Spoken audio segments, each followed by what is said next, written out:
We've gathered here for a conversation about the future of public universities.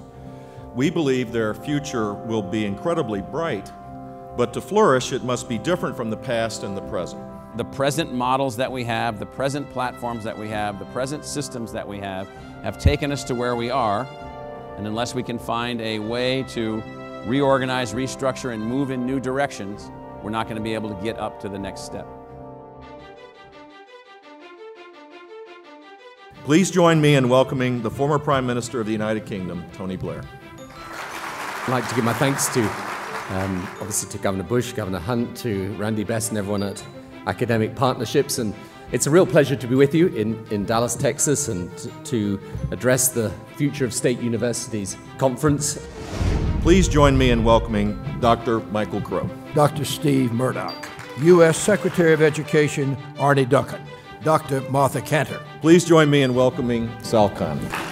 You're actually using technology to, as unintuitive as it sounds, humanize the actual physical experience. You know, we're growing so fast. We're at 2.5 million, 3 million users per month right now.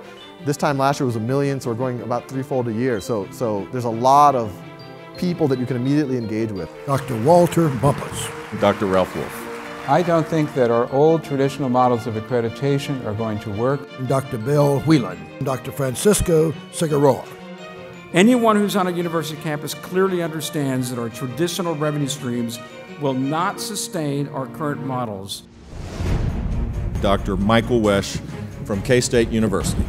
Almost the entire body of human knowledge is actually floating in the air all around these students as they sit in these rooms. They're really good at entertaining themselves online. They're not necessarily really good at educating themselves online, especially these really high levels of education that we want them to achieve, and so that's where we come in.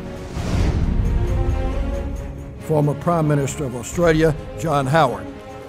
Your country boasts the very best universities that can be found anywhere in the world, but you, along with me, would not be blind to the reality that side by side with that, you face many challenges about the continuation of university infrastructure in the United States as we do in Australia.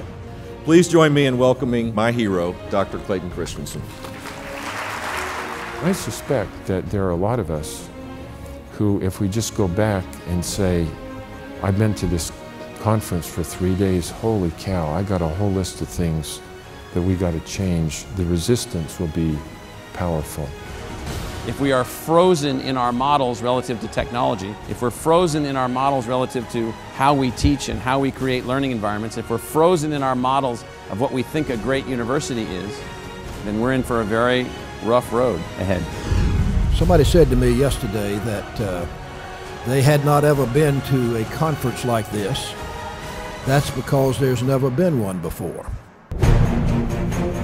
If you looked in the past of higher ed, there has not been any disruption of any substance. But online learning now, in our view, changes the game quite remarkably.